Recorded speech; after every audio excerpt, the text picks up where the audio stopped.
Thank you so much, Lore. Indeed, welcome to the LEC postgame lobby. I'm joined by Treatz and Larssen, who is on his throne on that side, which is great. Congratulations, Larssen. Dankeschön, danke. Dankeschön. Nice. Good stuff. Overall, 3-1. I would say pretty clean overall, except for that third game. What do you think it was that made you guys so good today? I'm not sure. I don't know. It was really weird games. I felt like the series was so weird. I'm not sure if like from playing it, I was just like chilling. I don't know. It felt. I mean, it felt like too easy. Somewhat like not too easy. Maybe my God. I mean, that's like BM to say after a win, right? But yes. It was just like weird. It was like I don't know. I felt like we didn't need to do that much. I felt like they just ran it a bit. Yeah, I'm not sure. It was really weird. I never played such a weird series. I don't know. It feels like I didn't play really. I don't know. It was weird. Okay, but I guess then in the third game you were not worried at all. I know that you went for the Kai'Sa mid, which we were wondering if it was going to come out. So what's your verdict on the Kai'Sa mid? I mean, I kind of cringed it. I got like solo kid, like a complete noob. It was really cringe. Yeah. I was so shocked like what I was doing. But I mean, it's like a bit of a scream terror right now, like Kai'Sa mid.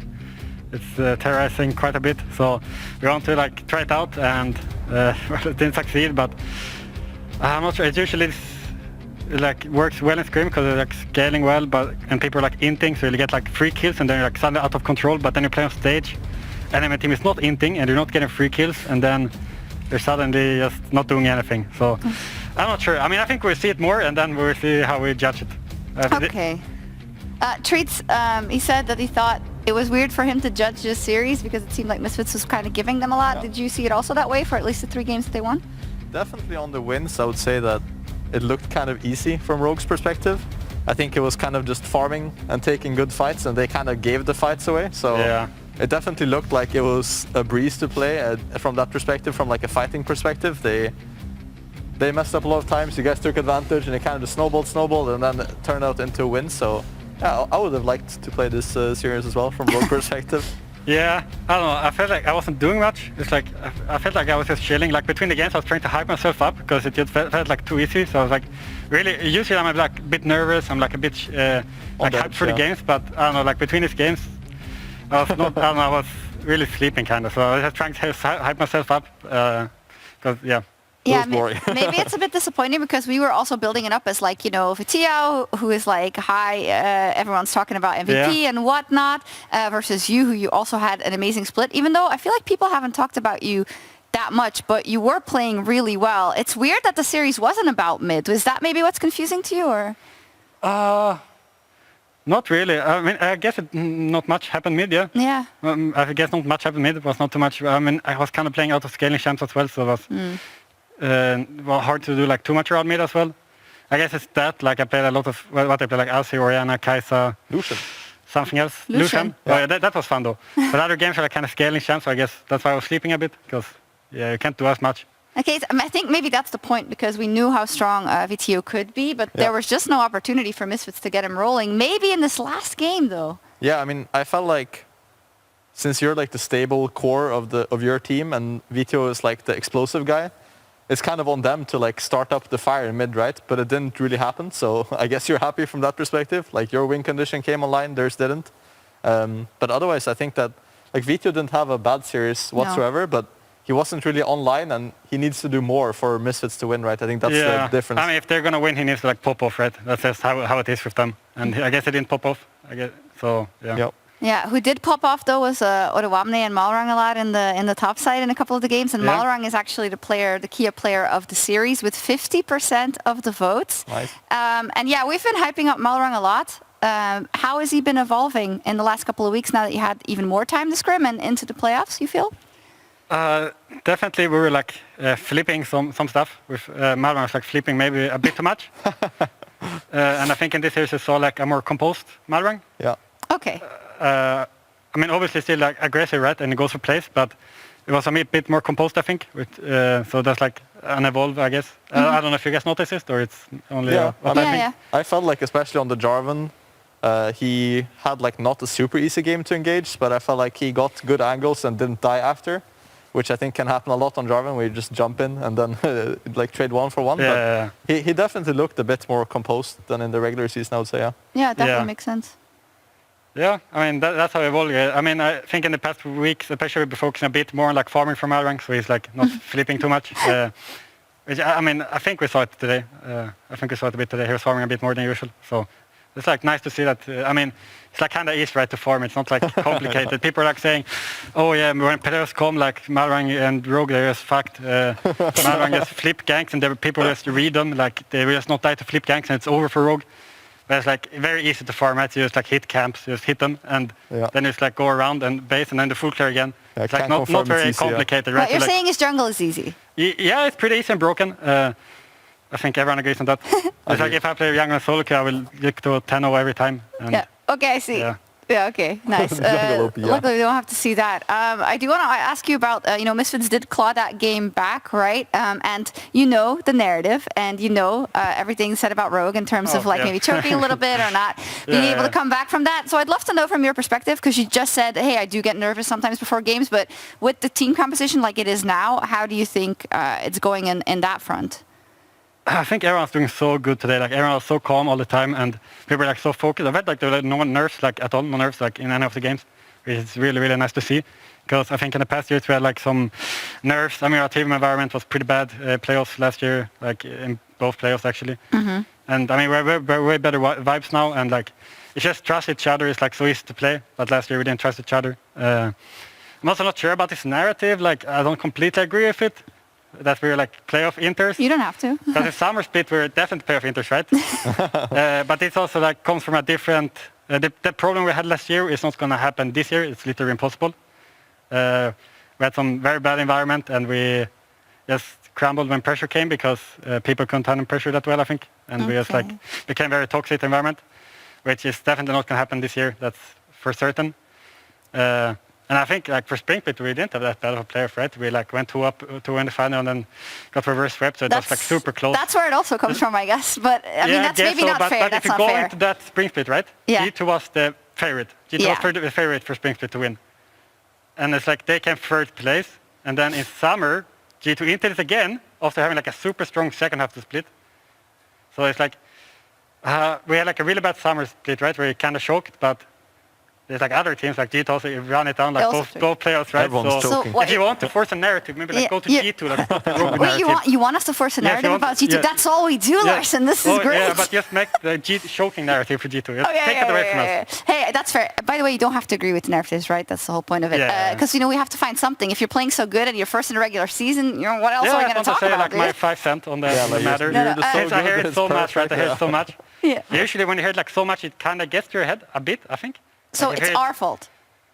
Yes. No. It's okay. I'm just joking. I love narratives. I'm just joking. But I mean, I think it also, I think there was an interview or something, or you talked about that specifically it was a team atmosphere. I think it was Odo. I can't remember what it was, but we jumped on that. But you made us read between the lines good enough when you said it was impossible that it was to happen again because someone isn't on the roster, I guess. That's how I got that. But you can interpret the way you want at home. I did want to talk to you about something else, which is scrim culture. We talked to Odewamne about it as well, and like he talked about on PGL about like scrim bubbles, and then maybe you have the wrong read on the meta when you come into playoffs. Upset also tweeted, there isn't a single team in EU that's even close to playing in scrims the way they do on stage. So it's really hard getting a similar experience to the competitive games. It's close to a myth in Europe for years. What do you think about that? I mean, it's kind of true, but I think it's like true for other regions as well. I mean, if you look at Koreans, they're absolutely crazy in scrims. Like, I've never seen more aggressive mid laners than Koreans in scrims. But then you go on stage, and Koreans are usually like known for barely any kills, right? So I wouldn't say it's just like for Europe, It's like I think Koreans are like way worse actually. They're psychopaths in scrims. They're absolutely insane. Mm-hmm. They're like so aggressive. They don't care about jungler. They're like only going forward, but on stage you're like very careful, right? So I think it's like not only for Europe. I think it's like for most regions. But we have best of ones, unfortunately, so you don't get a lot of time. No, I think in general, like, scrims will never be the same as stage. You're practicing for a purpose, right? And if your purpose is to improve an area that you're bad in, you can definitely in scrims, right? That's the byproduct of improving. So I think that it kind of depends on your area of improvement. Like maybe you're trying new champs and completely running it. Maybe you're trying some early game stuff to like cover your flaws. So I think, yeah, it depends on what you're trying to achieve, but it can definitely be different. I mean, I've never had a team where we play exactly the same on scrims as on stage. Yeah, but that's just naturally going to happen, right? Because there's way more pressure on stage. It's like it's just how it is. I mean, and I think if you play like way too carefully in scrims, then you play like even more careful on stage. I think you need to have like a balance where you play like aggressive on scrims and like limit test a bit. And then you play like just a bit more careful on stage, because that's a problem I used to have. In like 2019, I was playing very disciplined in scrims, not dying. And then I went to stage and I was even playing even more careful. So then I was playing way too like careful, right? Yeah, you need to push it a bit, Because you always play a bit more careful on stage. So I think it's important that you're a bit aggressive in scrims, and then you just like tone it a bit. And then down. you played really safe for a while, and then we had the narrative that you were too safe. So you can't win, Larssen. You have to go too aggressive. I cannot remember that narrative, but for sure it was there.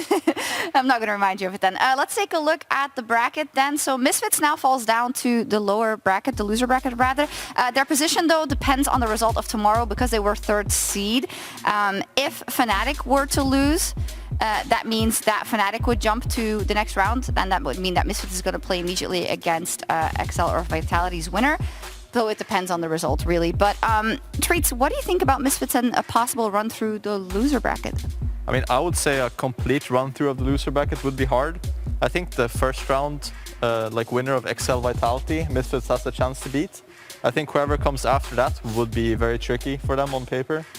I think that Rogue, you guys like showed their flaws pretty well today as well in the series. Our flaws? No, their Misfits. flaws. Oh, okay. Yeah. Okay. I think that their flaws got exposed a bit, so I think that other teams can just copy it and run with it. So I would say that it's tricky for Misfits, but what do you think about the flaws, Misfits? I mean, I think in general, like if you pick away their early comfort champs, so they don't have a lot of pressure in early game, they kind of crumble. I think if they don't have Jinx, they kind of crumble. I think if they don't have these consistent carries for their team, they don't really have champions to fill that gap. I think it's kind of simple, yeah. Yeah, I mean, I think the Colt has been doing super well as well. They have been like drafting so well, and they're also like scaling. They have like usually I think they're picking a lot of scaling and winning through scaling, which is kind of what we used to do, and we still do quite a bit, I guess. I mean, I think if you just don't let them like get a monster scaling comp and you're like too early game focus, it's like not kind of easy to win against them, I think. I think they will have a rough time in the lower bracket, but we'll see. Do you think that they obviously then have a harder time against teams that are able to be creative in draft? I don't want to say creative, but it feels like you guys in the series, you're picking against them more than kind of what your game plan was before that, it seemed like. Is that the way it was or not? Not really. Okay. It's not like we went in best of 5 and like practiced like specific comps for Misfits. I think we barely talked about them too much. We just talked about like what they like to play, I guess, and like ban it, maybe like Jinx, we ban it right every game. Because that's like a easy win condition for them. But otherwise we're just playing like, we would play the same comps against another team, right? And like play the same way. Okay, I mean like when their draft came out, you know, for instance, that you were reacting pretty well. Yeah. That's what we were saying at the analyst desk at least. I saw like, for example, they went one time the Syndra and Xayah, and you guys just went for long range comp with Azir and Jace. Like that's kind of obvious, right? But I think that's not something that they would adapt in. So I think that gives a lot of credit to you guys as well for actually adapting properly. Yeah, I mean, I guess that's true. Just honor Freddy, I guess. Honor Freddy. Coach we always do. So in terms of the matchups in the playoffs tomorrow, we have Fnatic versus G2, and you'll be facing the winner of that. Larssen, what do you think of this matchup, and who's going to win? I think Fnatic will win, right? I mean, that's like probably what most people think, and that's what I think as well. I mean, for scrims, I mean, there's been some talk about Fnatic being really bad in scrims, right? I mean, Perk said it on stream. But I think both teams have been quite similar in scrims, and usually Fnatic has been quite bad in scrims, but I think they were doing quite well the past few days, and I guess scrims doesn't matter anyway. So I'm not sure why I'm talking about scrims. It doesn't matter anyway, I guess. But I think Fnatic will take it from the strengths I've seen in scrims at least. Okay, and would you rather face Fnatic or G2? I don't mind. I guess G2 is a bit easier maybe from our perspective, because we played twice in regular split and it was very easy games, like very, very easy games. So I guess we have a bit more confidence against them. So I would say G2, yeah. Yeah, you agree with him. You said, I think, you weren't on the desk, but I asked the two analysts before who's going to win the whole split, and they both said Fnatic. So the copium is on there. Yeah, I mean, if I had to pick Fnatic or G2, I would definitely choose G2. I think Fnatic always feels like, even when they have a bad game, their like potential is really high, but I don't feel like the same potential is there with G2, if that makes sense. But you said G2 would win, I think, just Did I? now. Yeah, you did. I think it was lapses. Oh, okay. Well, I didn't mean that. Yeah, I do think Fnatic will win, like most people. I think that G2, like their average is pretty good as well, and same with Fnatic. Like their average games are pretty good, but I think that Fnatic has that slight edge that G2 doesn't really have. Mm-hmm. Makes sense. Furthermore, how do you feel about the entire playoffs as kind of the final question? Because our big narrative is Rogue regular season kings. By the way, really sick that you got first place once again. But the question is like now, is this the season or the split where you can win? If you look at the field of competition, what do you think? I mean, I will always say we can win, right? I mean, it's hard to say. I mean, obviously I would say we will win. But, I mean, we will see what happens. I think it's anyone's game, kind of. I mean, maybe not actually. I feel like maybe as a Fnatic we're the strongest, actually. Going into playoffs, I thought maybe it's anyone's game, but for my feeling is that us and Fnatic are the strongest, and it's going to be either us to lift the trophy. Okay. That's my feeling, yeah. All right, cool. We've seen that before, that final. Fnatic Rogue? Yeah. I don't think so. Oh, no, we haven't actually. That would be a good one. Yeah, actually. that would be a banger, A good banger that we haven't had yet. Oh, yeah. And Rogue lift and trophy, which I was thinking That's about the most another best of 5 between you two that maybe we don't need to talk about necessarily. Thank you so My bad, sorry. Thank you so much, Larssen. Good luck, of course. I'd like to take selfie with you as well, although we have to keep to regard how safe we can be. I can't speak. Can you feel a bit, Treatz? Okay, I will narrate the selfie, guys. Okay, Effie is good pulling out the phone. Wait, I sit here, I guess? Yeah. I'll stand up. She's walking towards Larssen. I'm also on my way. Wait, Quinn? You can stand. We're keeping distance. Keeping distance. All right, you ready? Yeah. And a great selfie was taken. Very nice, very nice. It's like I'm David Attenborough. Do you want to of just send LEC. us out, Treatz? I can. Well, Read. Or breathe. You can read that. Yeah, of course I can, yeah. So guys, that's all from us for tonight, but we'll be back tomorrow with an epic clash between Fnatic and G2 Esports, which you don't want to miss. And until then, there's more League of Legends with the LCS Super Week starting tonight with TL facing Golden Guardians. Have a good night and see you tomorrow. Bye!